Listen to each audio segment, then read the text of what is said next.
Hello and welcome to First Look, a Bible study looking ahead to the readings for the coming Sunday. My name's Carl and it's good to have you with us. This week we're going to be thinking about Jesus beginning his public ministry in Galilee and the authority and power that he displayed. But before we get cracking on that, you might like to download the sheet that accompanies this study. If you're watching on YouTube, you'll find the link just below the video. On the sheet, you'll find the text of our reading, places to make your own notes, the questions that we'll be thinking about later on, and some other passages that you might find helpful to look up. So without further ado, let's dive into our text, which this week is Mark chapter 1, verses 21 to 28. We're in the town of Capernaum in Galilee, which was a small fishing town, had a population apparently of about 1,500 people. So I suppose we might think of it today as a village, as much as the Bible describes these sorts of places as cities. It was the location, it seems, of Jesus' home synagogue. And if you recall in Luke's Gospel in chapter 4, Jesus stands up in the same synagogue and gives his manifesto. So it's an important place in the story of Jesus. And he stood up to teach on the Sabbath. This was something that any suitably qualified Jewish man was entitled to do. But as events unfolded, it proved to be no ordinary standing up on the Sabbath.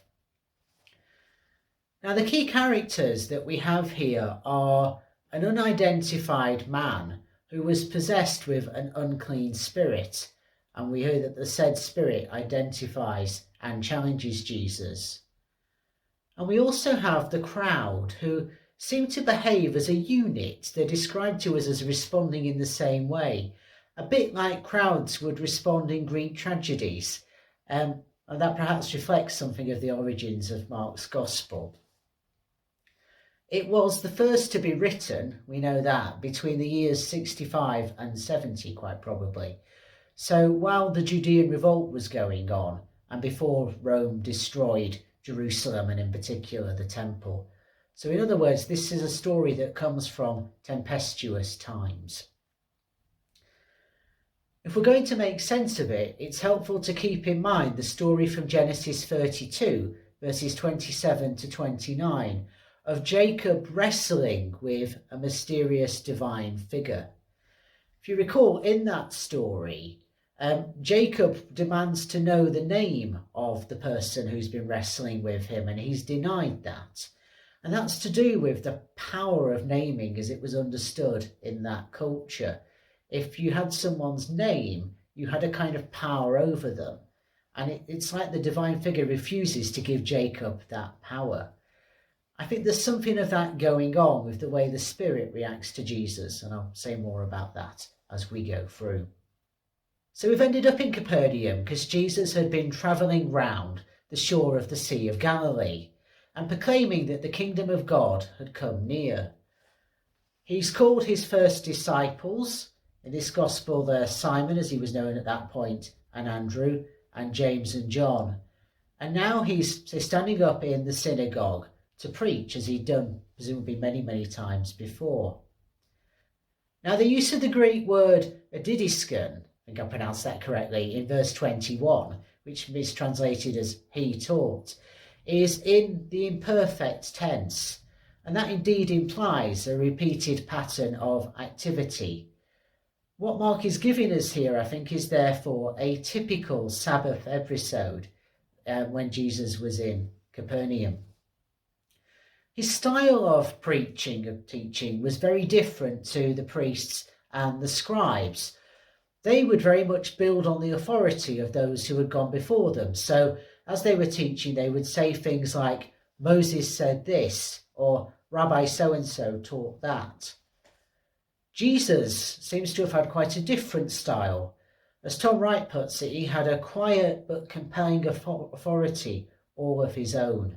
And we see that in verse 22.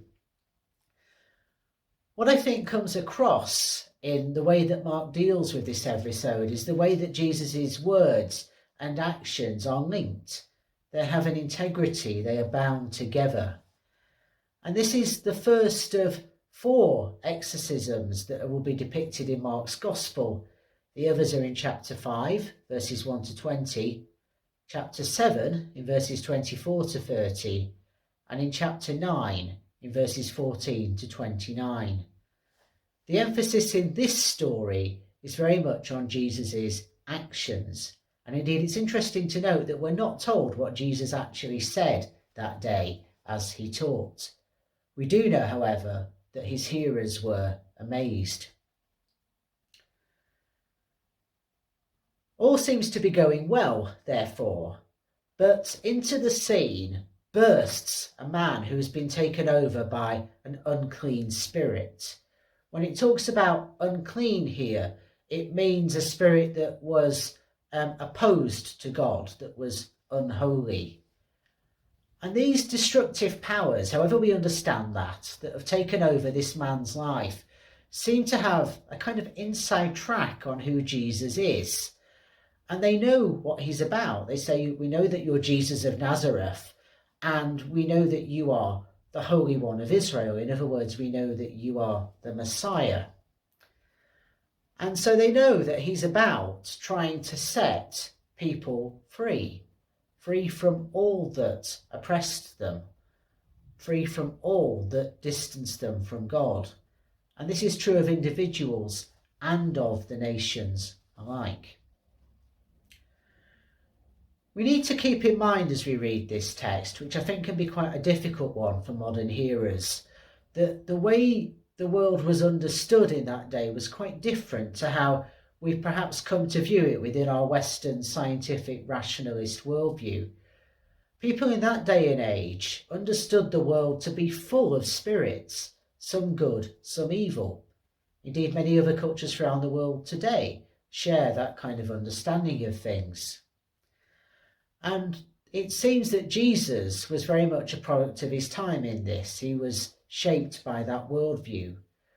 We might talk about somebody having a particular medical condition, or somebody having to overcome their personal demons. I don't want to get too bogged down in that, but I think it is helpful to note that there was that different worldview, and being able to perform an exorcism was seen as showing that one had authority from God in that context, in that understanding of what was going on here. It's a sign also of a bigger canvas, a bigger picture, of arguably something like an apocalyptic struggle as the kingdom of God breaks in through the person of Jesus and sets people free, brings healing, brings hope. The expression, "what have you got to do with us?" is a Hebrew expression, an Old Testament expression that was often used in contexts of dispute, trying to place the responsibility for what then happened on the adversary. And we see examples of that in Judges 11 verse 12 and 1 Kings chapter 17 verse 18. So it seems that what's going on here is the Spirit is confronting Jesus with words that say, you're responsible for what happens thereafter. When the Spirit makes those identifications of Jesus, his name and his origin from Nazareth, and being the Holy One of Israel, the Messiah, that takes us back to the story of Jacob wrestling with God. And it was about much more than just identification. It's continuing this adversarial tone, and it's trying to gain an advantage over Jesus, trying to exert a power over him. We might think in the story of Genesis 2 of Adam naming the creatures and having that power. It's like this unclean spirit is trying to do the same thing. On other occasions, Jesus will be identified by demons as the Son of God in chapter 3 verse 11, and as Son of the Most High God in chapter 5 verse 7. As on all those occasions, he responds, as we see in verse 25 of today's passage, by rebuking or overpowering or exorcising those spirits, depending on how we translate the Greek. The convulsions that this poor man experiences in verse 26 were a feature of many of these healings, serving, as some commentaries argue, to add drama and tension to what's going on. I think it's really interesting that the man is not named, so presumably wasn't known to the early church, and doesn't actually kind of really feature in the story in his own right. He's more of a vehicle for what's happening. And I think that's because Mark's emphasis is primarily on Jesus's authority and how that comes out through his words and particularly through his actions.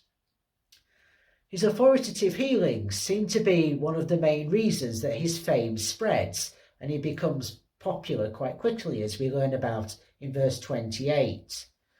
And the huge crowds that he attracted as a result of these healings made him appear dangerous and threatening to the religious authorities, to those very people who taught in a very different way to how Jesus did. We're told that people were amazed at what Jesus did with this act of healing. I wonder, though, if they were sort of, wow, or if they were, isn't this amazing? Or if actually they were quite scared by what they saw. We're told that they were wondering, who is this? How did he do that?